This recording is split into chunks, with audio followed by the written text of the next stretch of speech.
After the stone was rolled away, whispers of resurrection swept through Jerusalem like wildfire. The Roman guards who witnessed it trembled in silence, fearing both their commanders and the miracle they could not explain. Mary Magdalene stood before the empty tomb, torn between disbelief and joy. When she heard his voice call her name, her soul trembled, not in fear, but in recognition. The impossible had become real, and the dawn of a new world had begun.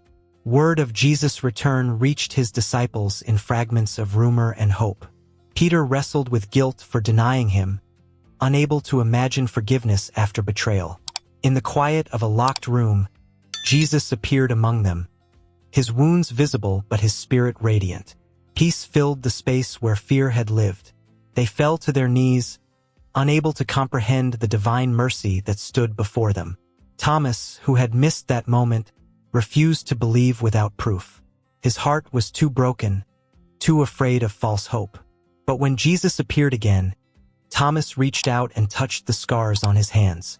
"My Lord and my God," he whispered, his doubt melting into faith. From that moment, Thomas carried belief like fire in his chest, unshakable and pure.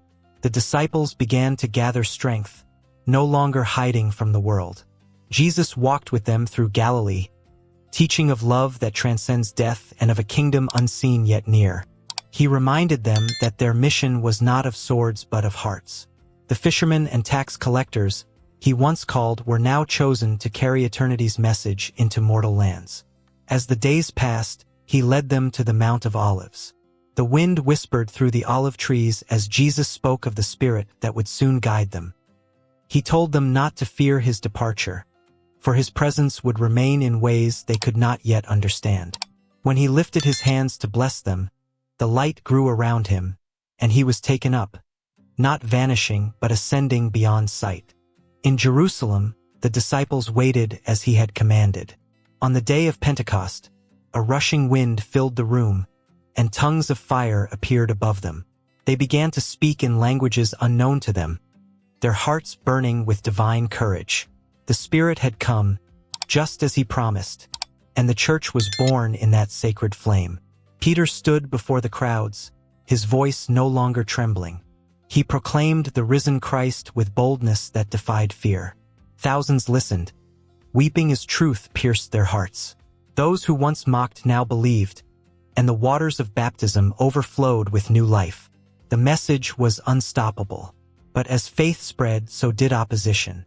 The high priests plotted to silence the movement, and the Romans feared rebellion. Stephen, a humble servant, became the first martyr, his final words echoing forgiveness even as stones struck him. His death ignited a fire that persecution could not extinguish. Saul of Tarsus, fierce and relentless, hunted believers across cities. Yet on the road to Damascus, a blinding light stopped him. A voice from heaven asked, "Why do you persecute me?" When Saul opened his eyes again, he was no longer the same man. He became Paul, a messenger of the very faith he once sought to destroy. Years passed, and the message of resurrection reached lands far beyond Jerusalem. Paul and the apostles faced storms, prisons, and hunger, yet their hope never faltered. In every trial, they remembered his words that life conquered death. The world began to change, quietly but irreversibly. Meanwhile, Mary, now older, often visited the places where she had seen him last. She found peace in the memory of his voice and the certainty that death held no power over love. Her eyes, though weary, still sparkled when she spoke of him. To her, every sunrise was a reminder of that first resurrection morning. Rome's might could not crush the movement that now thrived among slaves, soldiers, and scholars alike. The teachings of Christ began to weave through cultures and languages. Even in secret gatherings, his followers felt his presence. The cross, once a symbol of shame, became a beacon of eternal victory. But within the growing faith came division. Some twisted his words for power, others debated his divinity.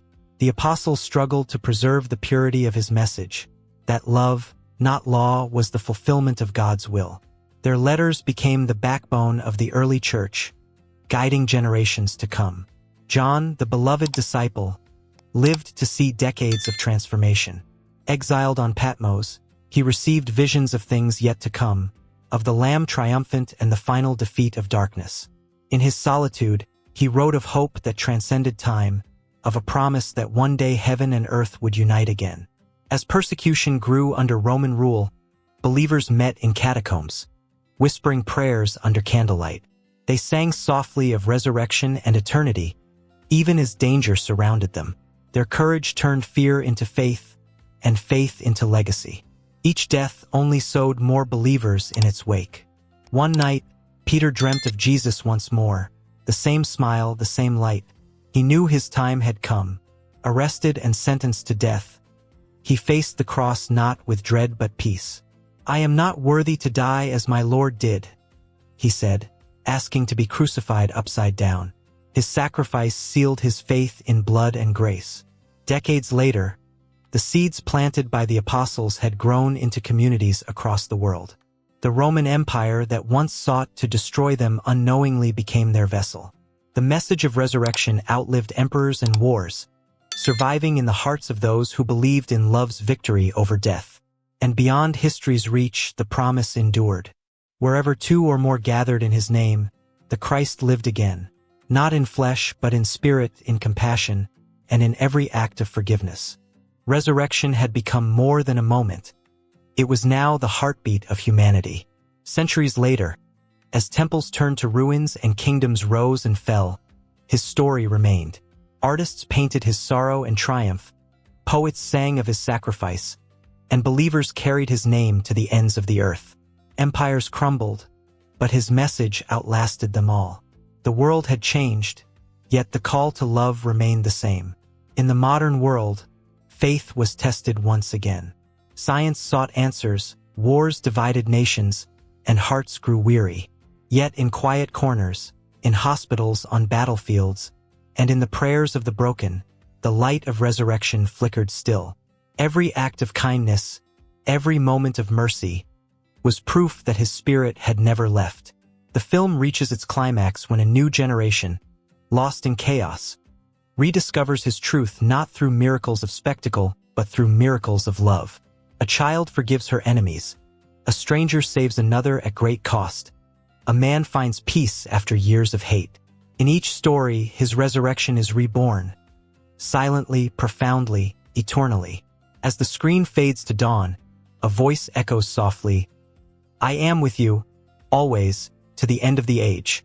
The sun rises over a weary world, painting it with gold, the same light that first touched the empty tomb.